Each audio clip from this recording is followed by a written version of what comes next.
नमस्ते, good morning everyone. Welcome back to my channel the Magnet Academy. Hope आप सबने previous videos watch कर ली होंगी एंड अगर कोई डाउट है तो प्लीज़ कमेंट बॉक्स में अपने डाउट को लिख दीजिए। नेक्स्ट वीडियो में उसका जो है आपको सॉल्यूशन प्रोवाइड कर दिया जाएगा एंड डेफिनेटली आप लोग अपनी स्टडी को एंजॉय कर रहे होंगे with our channel the Magnet Academy. जैसा कि हमने हमारा जो प्रीवियस वीडियो था उसके अंदर हमने पढ़ा था हमारे जो सॉलिड स्टेट में मैग्नेटिक प्रॉपर्टीज, किसके बारे में पढ़ा था हमने? मैग्नेटिक प्रॉपर्टीज के बारे में पढ़ा था। आज जो हमारा जो न्यू टॉपिक है इसके अंदर ये है हमारा electrical properties of solid state. हमारा क्या है भाई? नेक्स्ट जो हेडिंग है हमारा electrical properties of solid state. ठोसों में विद्युतीय गुणधर्मों के बारे में हम पढ़ेंगे, है ना।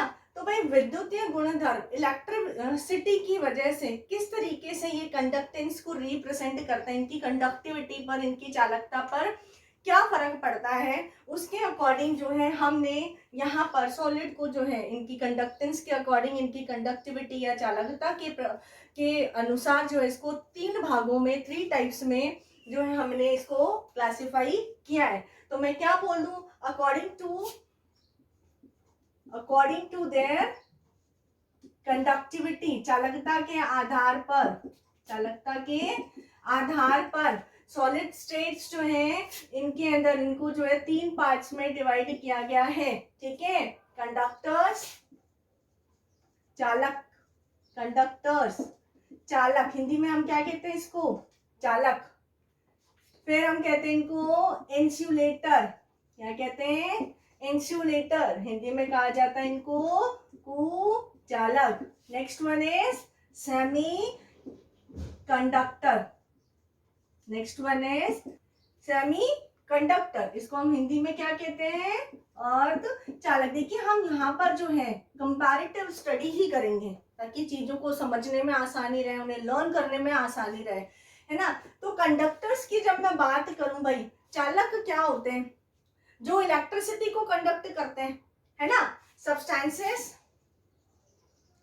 सब्सटेंसेस, देखिए भाई, सब्सटेंसेस विच कंडक्ट इलेक्ट्रिसिटी, वो पदार्थ जो कि विद्युत का चालन करते हैं उन्हें हम क्या कहते हैं? कंडक्टर्स कहते हैं। जैसे एग्जांपल्स कौन से होंगे? जितने भी मेटल्स हैं ये सब क्या है? इसी के एग्जांपल्स हैं। जितने भी धातु होंगे सारे के सारे क्या करते हैं? इलेक्ट्रिसिटी को कंडक्ट करने का काम करते हैं, इसीलिए हम इनको क्या कहते हैं? कंडक्टर्स कहते हैं। देखिए भाई, जो कंडक्टर्स हैं इनकी कुछ ना कुछ कंडक्टिविटी रेंज भी तो होंगी, है ना। तो मैं क्या बोलूं? इनकी जो कंडक्टिविटी रेंज, देखिए यहाँ पर मैं अलग से हेडिंग डाल देती हूँ ताकि के अंदर मैं सेम लिख दूंगी। तो मैंने हेडिंग क्या डाल दी? कंडक्टिविटी रेंज, है ना। चालकता परास क्या होती है इनकी? देखिए जब हम इनकी चालकता परास की बात करते हैं तो ये होती है 10⁴ टू 10⁷ पर ओम पर मीटर होती है। कितनी होती है? 10⁴ टू 10⁷ पर ओम पर मीटर होती है। इसी तरीके से जब मैं कुचालक की बात करती हूँ, इंसुलेटर की बात करूं, तो इंसुलेटर्स में क्या आते हैं हमारे? वुड है, प्लास्टिक्स हैं, सल्फर है, फॉस्फोरस है, ये सब क्या होते हैं? इंसुलेटर्स के एग्जांपल्स हैं, जो कि क्या करते हैं? किसी भी टाइप की इलेक्ट्रिसिटी को, जो कि इलेक्ट्रिसिटी को कंडक्ट करने का काम नहीं करते हैं। तो मैं क्या बोलूं? Substances, substances which does not conduct electricity, जो कि विद्युत का चालन नहीं करते हैं, इन्हें हम क्या कहते हैं? कुचालक कहते हैं। एग्जाम्पल में मैं क्या लिख दूंगी? रबर है, वुड है, प्लास्टिक्स है ना, जैसे सल्फर है, फॉस्फोरस है, ये सब भी क्या हो जाते हैं इनके एग्जाम्पल। इनकी कंडक्टिविटी रेंज, चालकता जो परास है ये कितनी होती है इसकी? 10⁻⁻22 10⁻10 ohm per metre. Ohm inverse, metre inverse लिख रही हूँ, उसको मैं क्या बोल सकती हूँ? पर ओम पर मीटर। तो कई बार क्वेश्चन पूछ लिया जाता है कि कंडक्टिविटी की जो यूनिट होती है वो क्या होती है भाई, पर ओम पर मीटर होती है। तो ये हमारा हुआ। इसके बाद में हम देखते हैं सेमी कंडक्टर। क्या देखते हैं हम, सेमी कंडक्टर अर्धचालक। भाई नाम से ही पता चल रहा है जो कि चालकों और कुचालकों के बीच की रेंज इनके अंदर पाई जाती हूँ, है ना। तो मैं यहाँ पर क्या बोल दूं कि जिनकी चालकता परास चालक और कुचालकों के मध्य होती है, या फिर मैं क्या बोल सकती हूँ कि जो चालक और कुचालक दोनों की तरह से व्यवहार करते हैं उन्हें हम क्या कहते हैं, अर्धचालक कहते हैं। तो यार मैं ऐसा बोल दूं यहाँ पर कि if the conductivity range is between conductors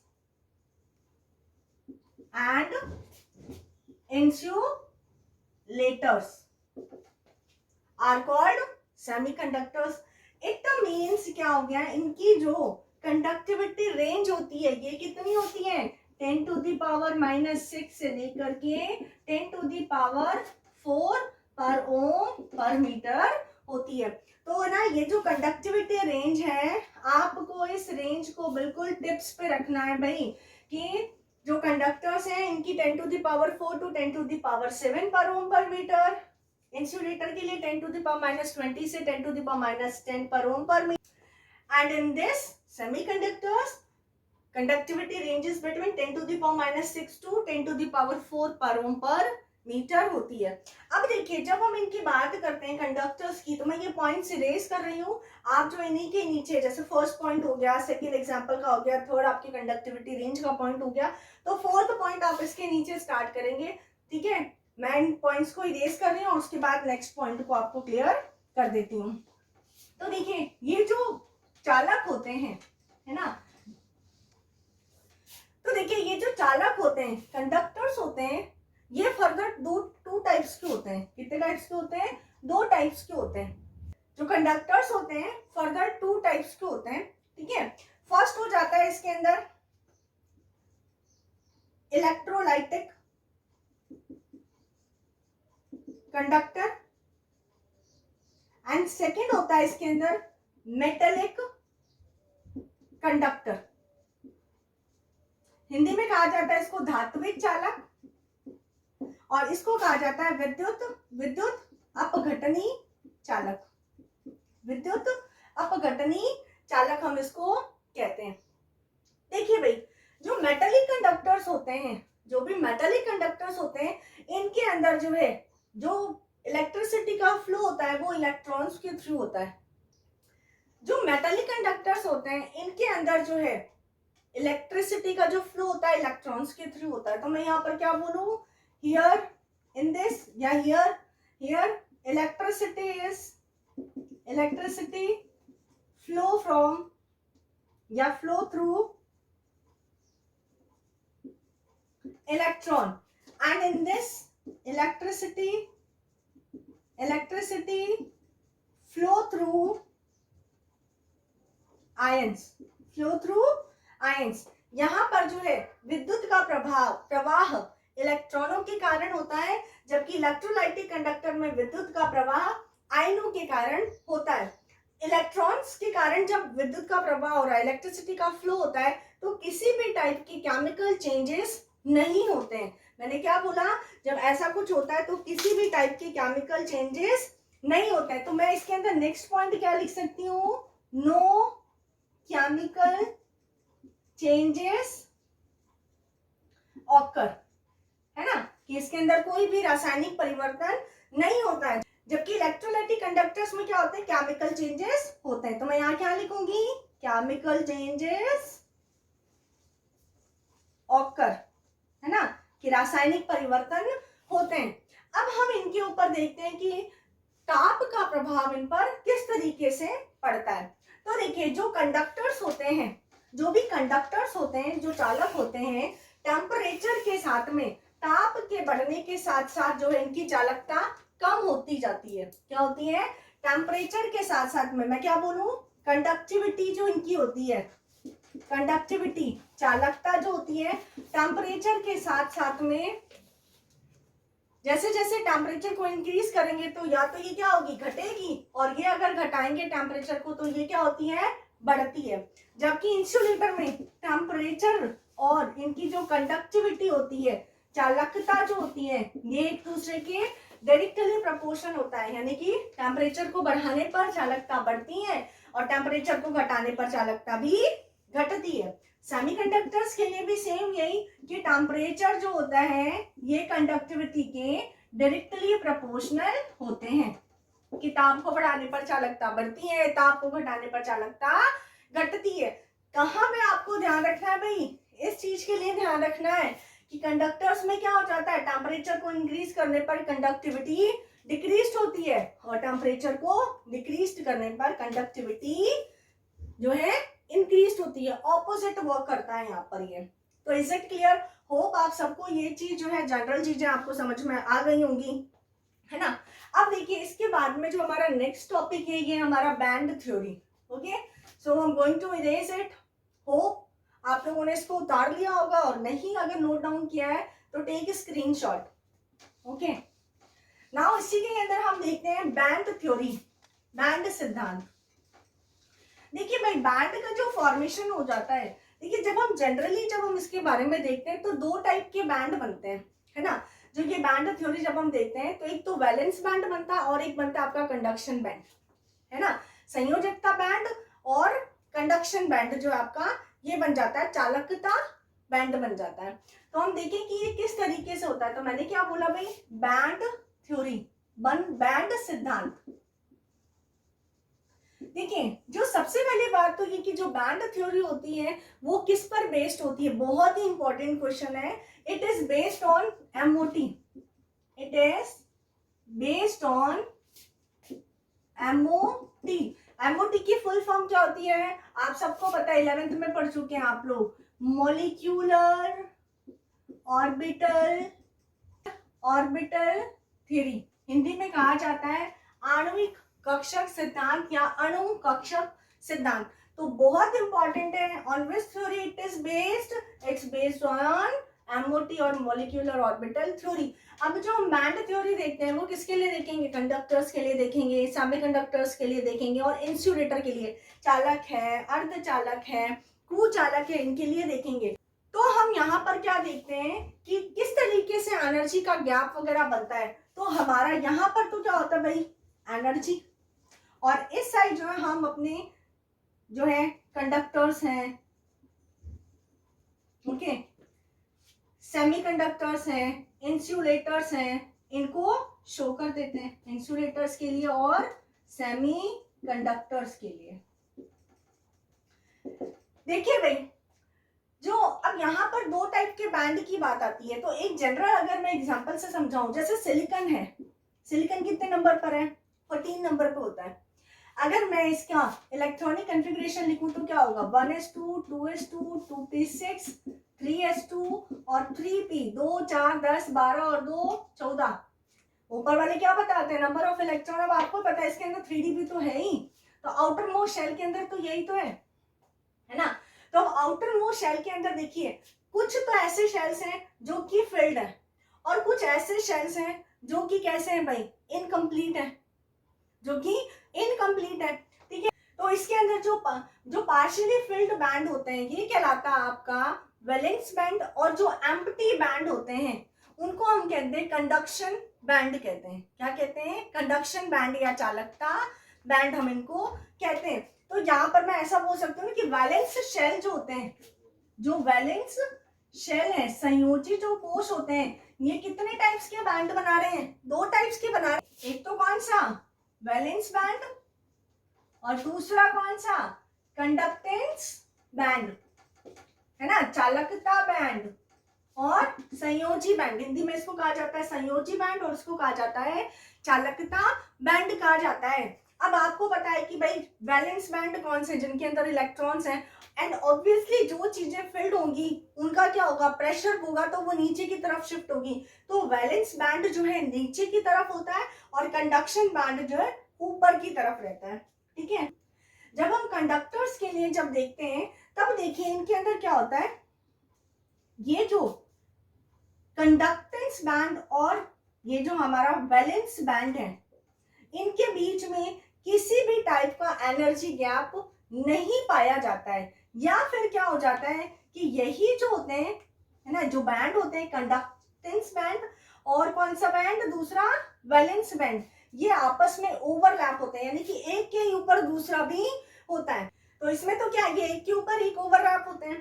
तो ये वाला जो है, या फिर इस वाले को मैं क्या बोलूं भाई, ये तो क्या हो गया आपका पार्शियली फिल्ड बैंड, है ना, आंशिक रूप से भरे हुए बैंड है।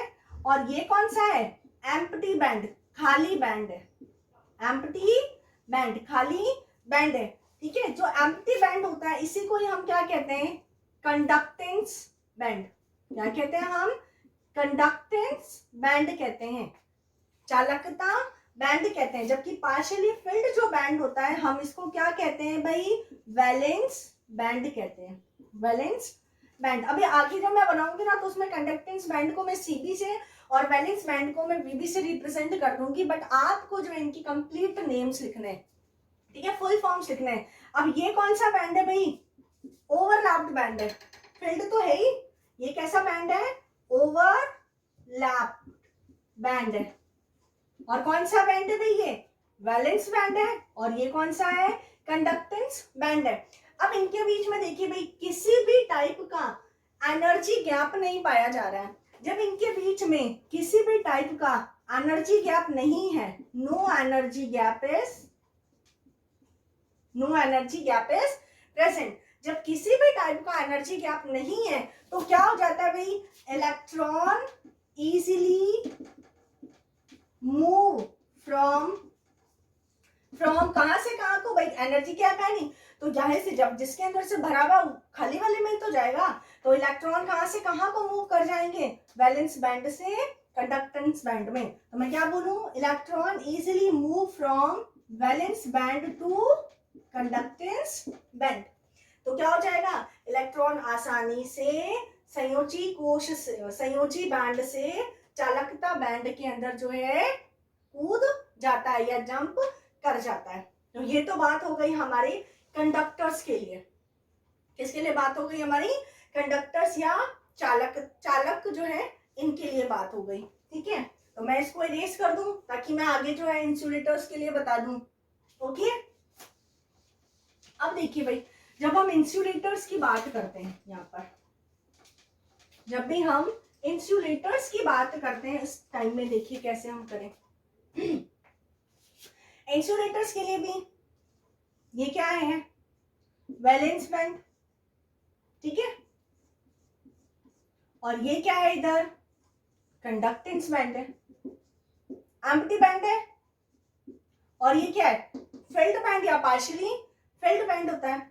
तो इनके बीच में इंसुलेटर्स की जब हम बात करते हैं तो इंसुलेटर्स में क्या हो जाता है कि वैलेंस बैंड और कंडक्टेंस बैंड के बीच में बहुत ही ज्यादा एनर्जी गैप होता है।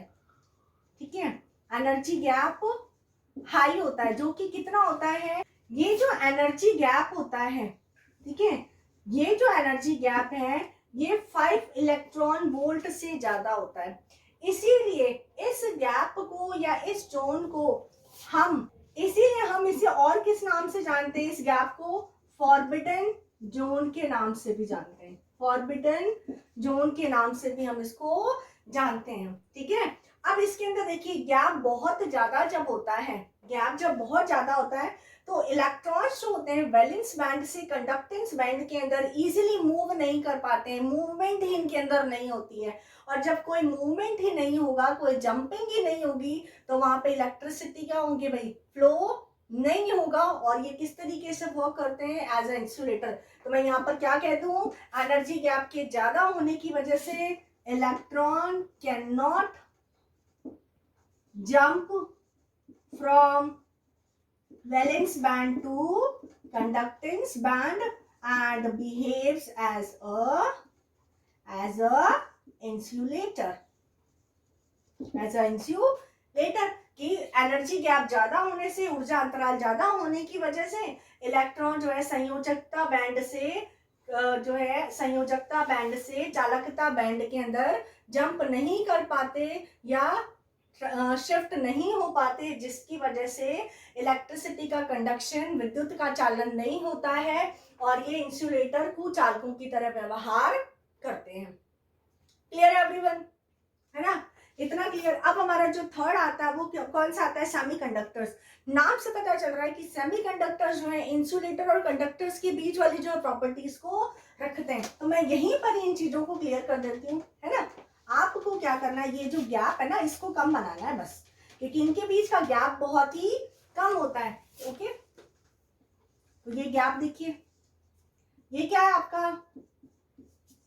वैलेंस बैंड है। इनके बीच में जो ये एनर्जी गैप जो होता है ना, ये होता है अप्रोक्सीमेटली 3 इलेक्ट्रॉन वोल्ट होता है। कितना होता है? अप्रोक्सीमेटली 3 इलेक्ट्रॉन वोल्ट होता है। ऊर्जा का अंतराल 3 इलेक्ट्रॉन वोल्ट होता है, ठीक है? और 1 इलेक्ट्रॉन वोल्ट किसके बराबर होता है भाई? 1.6 इंटू 10⁻⁹ जूल के बराबर होता है। ये सब आप जानते हैं कि 1 इलेक्ट्रॉन वोल्ट किसके बराबर होता है? 1.6 इंटू 10⁻⁻19 जूल के बराबर होता है। अब देखिए इनके बीच में एनर्जी गैप कैसा है? बहुत कम है। तो इलेक्ट्रॉन्स जो होंगे वैलेंस बैंड से कंडक्टेंस बैंड के अंदर जो है मूव कर पाते हैं। लेकिन ये मूवमेंट कब होती है? केवल और केवल कब होती है?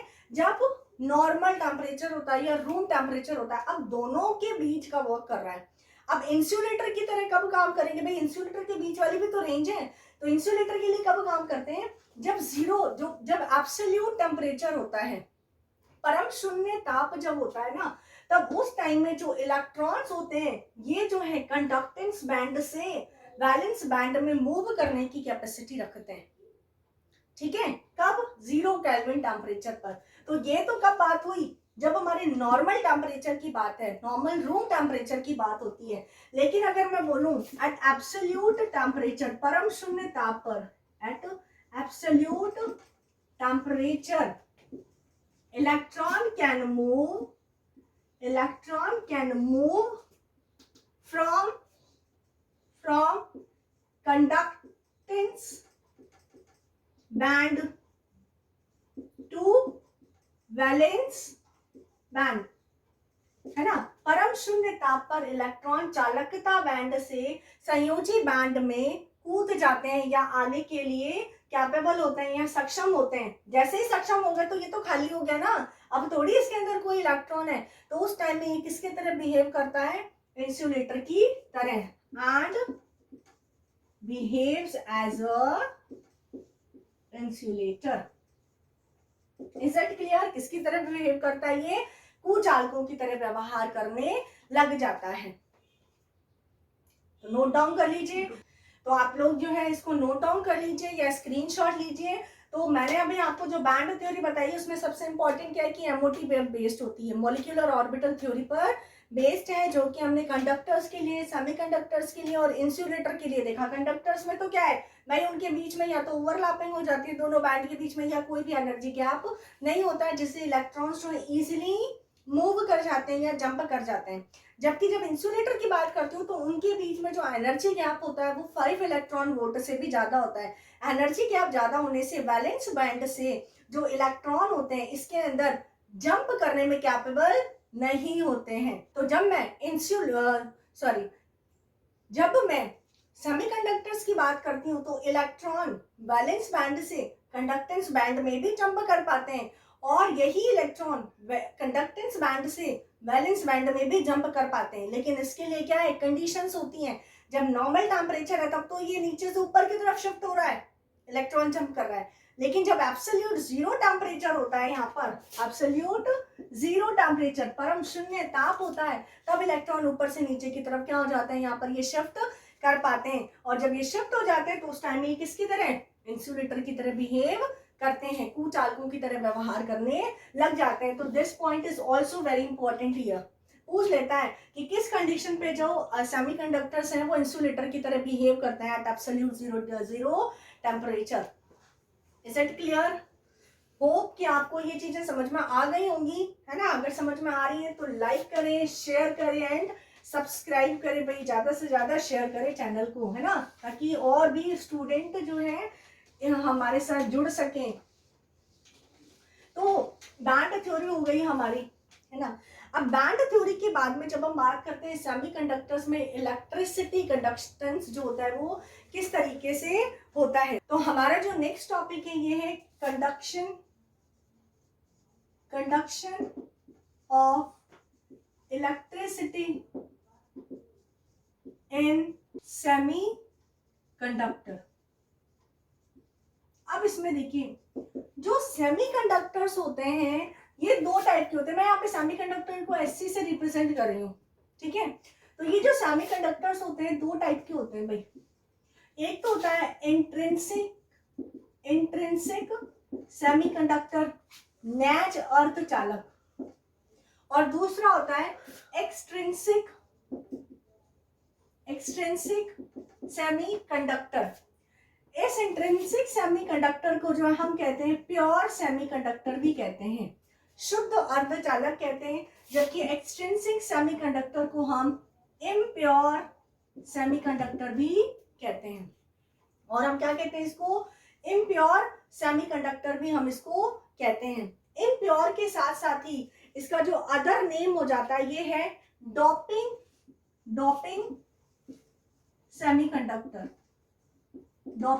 सेमीकंडक्टर। हिंदी में भी इसको डोपिंग अर्धचालक ही कहा जाता है। तो यहाँ पर जो अर्धचालक है ये कितने टाइप के हो गए, दो, एक तो प्योर हो गए, इम्प्योर हो गए। इम्प्योर को हम डोपिंग के नाम से भी जानते हैं और प्योर को इंट्रिंसिक या नैज अर्धचालक, और इसको जो है एक्सट्रिंसिक सेमीकंडक्टर के नाम से भी जानते हैं। देखिए जो प्योर सेमीकंडक्टर्स हैं इसके अंदर तो हम क्या लेते हैं, जैसे जर्मेनियम है, सिलिकॉन है, ये सब इसके एग्जांपल्स हो जाते हैं, ठीक है।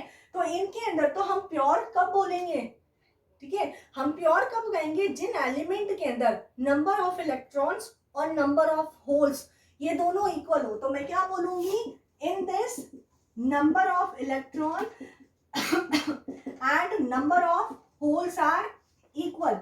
जब इलेक्ट्रॉनों की संख्या तथा छिद्रों की संख्या बराबर होती है तो हम इन्हें क्या कहते हैं भाई, नैज अर्धचालक या इंट्रिंसिक सेमीकंडक्टर्स कहते हैं। जबकि इसके अंदर क्या हो जाता है भाई कि नंबर ऑफ होल्स, अभी हम आगे ये देख रहे हैं कैसे, number of holes and number of electrons are not equals to each other. भाई रेशियो जो है इक्वल नहीं होंगे, कि number of holes is not equals to the number of electron, ratio will not equal there, then it will call extrinsic semiconductor, then it would be called extrinsic or impure or doping semiconductors। देखिए जो intrinsic या pure semiconductors होते हैं ना, इनका use हम laboratory में या अदर जो वर्क होते हैं वहां पर नहीं करते हैं।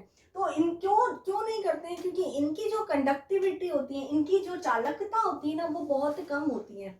अब हम क्या करते हैं, जो हम लैबोरेटरी में जो यूज करते हैं ऐसे सेमीकंडक्टर्स यूज करते हैं जो इम्प्योर हो, है ना, जिनकी चालकता ज्यादा होती है उनको हम यूज में लेते हैं। और चालकता को ज्यादा करने के लिए हम क्या करते हैं, उनके अंदर कुछ इम्प्योरिटीज को ऐड करते हैं। हम क्या करते हैं, उनके अंदर कुछ इम्प्योरिटीज को, अशुद्धियों को मिलाते हैं, जिसकी वजह से उनकी जो कंडक्टिविटी है, जो चालकता होती है उस सेमीकंडक्टर की, वो क्या हो जाती है, बढ़ जाती है। यही जो प्रोसेस है हम इसको क्या कहते हैं, डोपिंग कहते हैं। हिंदी में भी हम इसको डोपिंग ही कहते हैं।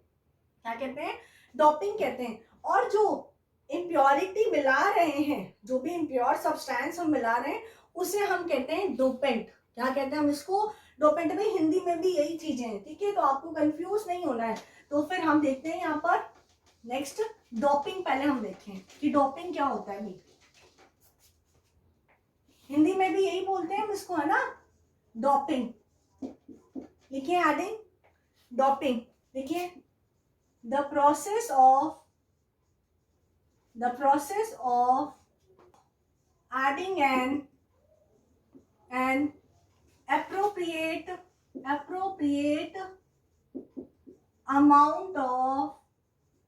amount of impurity to a crystalline substance to increase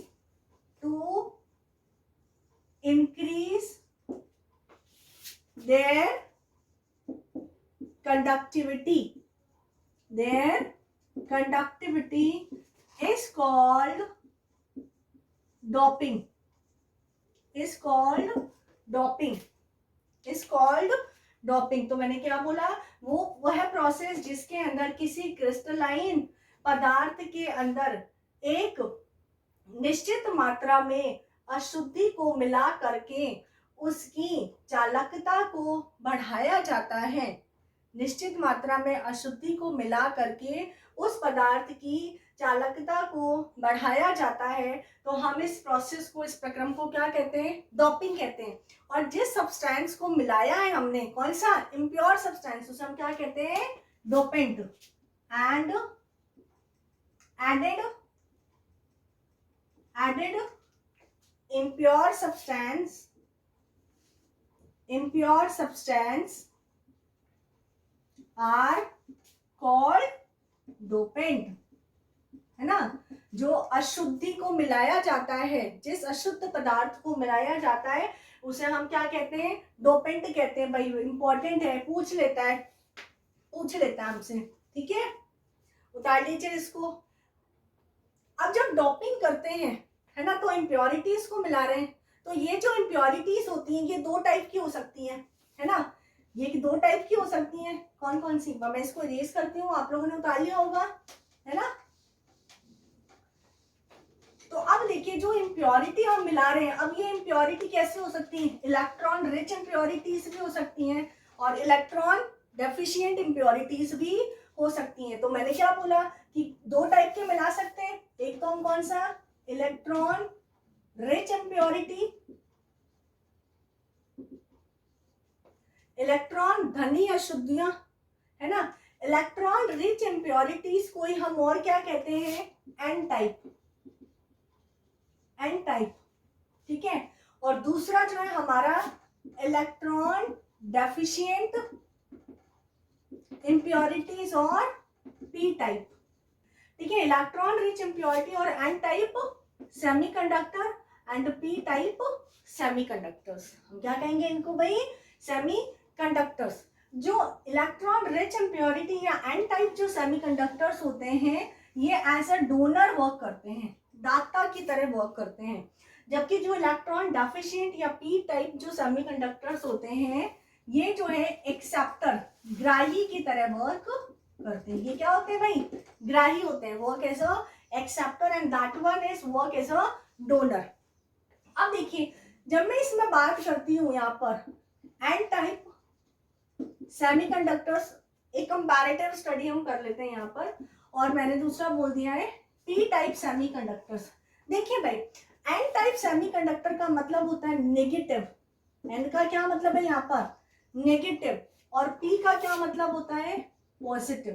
P का क्या मतलब है यहाँ पर, पॉजिटिव। और ये पॉजिटिव जो होता है ये इलेक्ट्रॉन, सॉरी, होल्स को रिप्रेजेंट करता है, और नेगेटिव किसको रिप्रेजेंट करता है, इलेक्ट्रॉन को। Negative represent the electron and it represent the hole. अब देखिए कैसे भाई, किस तरीके से, है ना। मैं एक बार ये इरेज करके प्रॉपर लिख देती हूँ उधर, आप लोगों ने लिख लिया होगा ये चीज, है ना।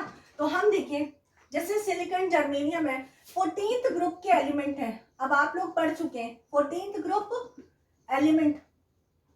हम इसके अंदर क्या करते हैं, 15th ग्रुप के एलिमेंट को ऐड कर देते हैं। 14th group element and 15th group element. जबकि पी टाइप में देखिए 13th ग्रुप, हम कंपैरेटिव देखते हैं ताकि इजी हो हमें समझने में। 13th ग्रुप एलिमेंट और 14th ग्रुप एलिमेंट। ऐसा मैंने 14th ग्रुप दोनों में क्यों लिया है, क्योंकि 14th ग्रुप जो सिलिकॉन जर्मेनियम जो है, कार्बन जो फैमिली, काशी जी कहे सुन प्रभु, कार्बन जो फैमिली है उसके अंदर क्या है भाई, नंबर ऑफ इलेक्ट्रॉन और नंबर ऑफ होल्स इक्वल है। तो वही तो है प्योर, प्योर के अंदर ही तो हम इम्प्योरिटी के मिला रहे हैं। तो 14th ग्रुप में कौन से हो गए भाई, काशी जी कहे सुन प्रभु, यही तो आता है। तो अब इसके अंदर जो है वैलेंस इलेक्ट्रॉन्स कितने हैं, कितने हैं वैलेंस इलेक्ट्रॉन, 4 ही तो हैं। वैलेंस इलेक्ट्रॉन कितने हो गए, संयोजी इलेक्ट्रॉन्स कितने हो गए, चार ही आउटर मोस्ट शेल में चार चार चार चार होते हैं, तो वैलेंस इलेक्ट्रॉन 4, और इसके अंदर वैलेंस इलेक्ट्रॉन्स कितने होते हैं भाई? 5। इसके अंदर वैलेंस इलेक्ट्रॉन्स कितने होते हैं? 5। और इसके अंदर कौन सी फैमिली आएगी? Nitrogen family. नपास सभी, यही तो होती है ना, करवाया हुआ है, जानते हैं आप सब लोग। तो जैसे हमने ये लिया है सिलिकॉन जर्मेनियम, तो इसके अंदर हम क्या करते हैं भाई? फास्फोरस, आर्सेनिक या एंटीमनी, किसी भी चीज की जो है प्योरिटीज को ऐड कर देते हैं। तो 5 इलेक्ट्रॉन, 4 इलेक्ट्रॉन है, इट मीन्स क्या हो गया? 4 होल भी तो हो गए इसके अंदर। यही तो बात हुई, क्योंकि वैलेंसीज जो होती हैं वो किससे होता है भाई? 8 कंप्लीट होनी चाहिए, ऑक्टेट कंप्लीट होना चाहिए, तभी तो वो स्टेबल होगा। तो उसके लिए 4 इलेक्ट्रॉन्स और 4 होल। जब इसके अंदर 5 इलेक्ट्रॉन हो गए तो 3 कितने हो गए? इधर होल हो गए, टोटल हो गया 8 हो गया। अब हम इसके अंदर देखिए क्या करते हैं, इसके पास में 4 इलेक्ट्रॉन है और इसके पास में 5 वैलेंस इलेक्ट्रॉन है। तो ये क्या करता है भाई? ये है जो है अपने 4 वैलेंस इलेक्ट्रॉन को तो इसको दे देता है, जिससे इसका ऑक्टेट पूरा हो जाता है। ठीक है, तो ये क्या बना लेता है? वैलेंस बॉन्ड बना लेता है, संयोजी बंध बना लेता है, सहसंयोजी बंध बना लेता है। अब पीछे कितना इलेक्ट्रॉन रह गया? 1 इलेक्ट्रॉन रह गया। तो ये जो 1 इलेक्ट्रॉन होता है ये क्या हो जाता है भाई? डीलोकलाइज्ड हो जाता है। क्या हो जाता है? विस्थानीकृत हो जाता है। 1 इलेक्ट्रॉन कौन सा है? ये 5th वाला है। कौन सा इलेक्ट्रॉन है? ये एक जो बचा हुआ इलेक्ट्रॉन है। 5th इलेक्ट्रॉन क्या हो जाता है? डीलोकलाइज्ड हो जाता है और इट इंक्रीज द कंडक्टिविटी। किसकी? डोप्ड सिलिकॉन या फिर डोप्ड जर्मेनियम की। यही तो है silicon conductivity of doped silicon या फिर डोप्ड जर्मेनियम की, है ना। तो मैंने क्या बोला भाई? आप लोग ध्यान से सुनिए। 4 electron will add with silicon and germanium with the covalent bond, and 5th electron will be delocalized and it will increase the conductivity of doped silicon or doped germanium। कि जो 4 इलेक्ट्रॉन है ये तो क्या होते हैं भाई? 14वें ग्रुप के तत्वों के साथ में सहसंयोजक बंध बनाने में काम आ जाते हैं। लेकिन जो 5वां इलेक्ट्रॉन है यह विस्थानीकृत हो जाता है या डीलोकलाइज्ड हो जाता है, और यह 5वां डीलोकलाइज्ड इलेक्ट्रॉन क्या करता है? डोप्ड सिलिकॉन या डोप्ड जर्मेनियम की चालकता को बढ़ा देता है। Is it clear everyone? Clear? Hope कि सबको क्लियर हो गया। जब हम पी टाइप के अंदर आते हैं तो देखिए भाई 14th में तो वही है, काशी जी गए सुन प्रभु, है ना, carbon silicon germanium tin and lead.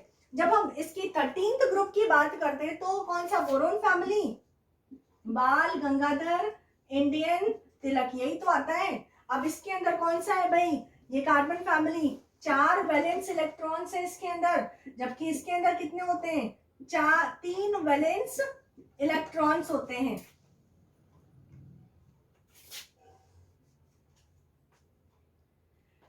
इसके अंदर कितने होते हैं?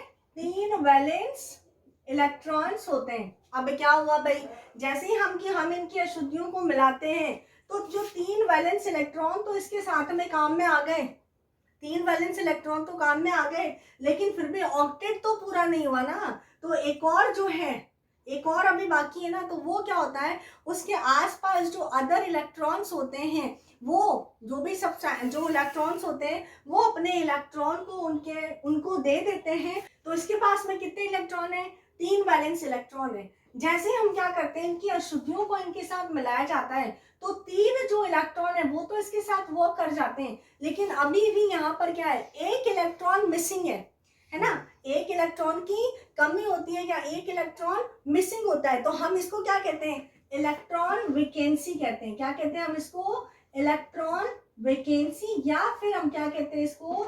इलेक्ट्रॉन होल कहते हैं।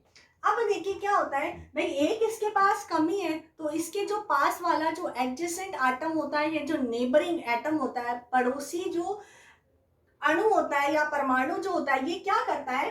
एक अपने इलेक्ट्रॉन्स को इसको दे देता है। जैसे ही क्या हुआ, इसने अपने एक इलेक्ट्रॉन को दिया तो इसके जो है उस एटम के ओरिजिनल जो पोजीशन है, जो मूल स्थिति होती है, वहां पर क्या हो जाता है, होल क्रिएट हो जाता है। अब इसको रखने के लिए वापस से एक इलेक्ट्रॉन दूसरे एटम ने दिया, तो इसकी जो है इस पोजीशन पर क्या हो गया, होल क्रिएट हो गया। तो इस टाइप से जो होल का क्रिएशन होता है और इसे हम क्या कहते हैं, टी टाइप सेमीकंडक्टर्स भी कहते हैं। तो एक बार वापस से सुन लीजिए, मैंने इसमें क्या बता दिया कि जो 13th ग्रुप के एलिमेंट को जब हम 14th ग्रुप के एलिमेंट के साथ में मिलाते हैं तो 3 जो इलेक्ट्रॉन्स होते हैं ये तो क्या हो जाते हैं, यहाँ पर वर्क कर जाता है, लेकिन still 1 electron is missing here, एक इलेक्ट्रॉन की यहाँ पर कमी होती है। इसे हम क्या कहते हैं, इलेक्ट्रॉन वैकेंसी या इलेक्ट्रॉन होल कहते हैं। अब इस वैकेंसी को या इस होल को कंप्लीट करने के लिए इसमें जो नेबरिंग एटम जो होता है ये क्या करता है, अपने इलेक्ट्रॉन को उसको देता है और उसकी जो मूल पोजीशन या ओरिजिनल जो पोजीशन होती है वहां पर एक होल क्रिएट हो जाता है। तो हम इसे क्या कहते हैं, पी टाइप ऑफ सेमीकंडक्टर्स कहते हैं। तो होप ये चीजें आपको जो है समझ में आ गई होंगी, है ना। तो अब हमारा जो इसके बाद में बचता है केवल और केवल क्या बचता है, इसकी एप्लीकेशंस बच जाती है। भाई 2-4 एप्लीकेशंस हैं, हम उनको भी देख लेते हैं। एप्लीकेशंस ऑफ सेमीकंडक्टर, अर्धचालकों के अनुप्रयोग। ठीक है, अर्धचालकों के अनुप्रयोग ये देखिए भाई, इसमें जो है पीएनपी है या एनपीएन जो डायोड वगैरह यूज में आते हैं। ठीक है ना, इनका जो यूज होता है रेक्टिफायर के संशोधन के रूप में इसका यूज किया जाता है। तो मैं क्या बोलूं, फर्स्ट पॉइंट लिख देती हूँ, diode is a combination of N type and P type semiconductor, N type and P type semiconductor used as a rectifier। ये सेमीकंडक्टर है भाई, ठीक है। तो मैंने क्या बोला, डायोड जो होते हैं एन प्रकार और पी प्रकार के अर्धचालकों का संयोजन होता है जिसका उपयोग रेक्टिफायर के रूप में भी किया जाता है। तो ये तो हो गया आपका फर्स्ट एप्लीकेशन। तो सेकंड जो हमारा यूज आता है ये ट्रांजिस्टर्स में आता है। ठीक है, तो मैं लिख देती हूँ उसको, transistors are made by semiconductors of NPN or PNP which are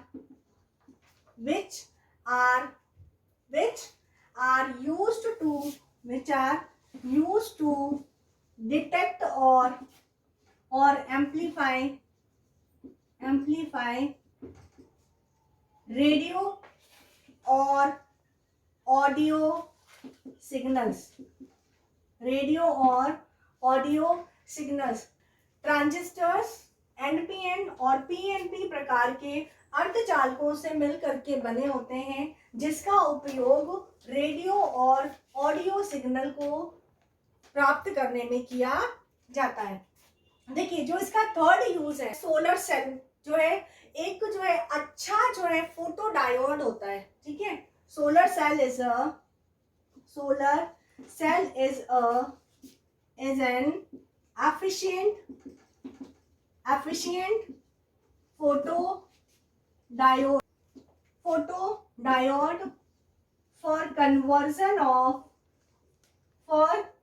conversion of light energy into electrical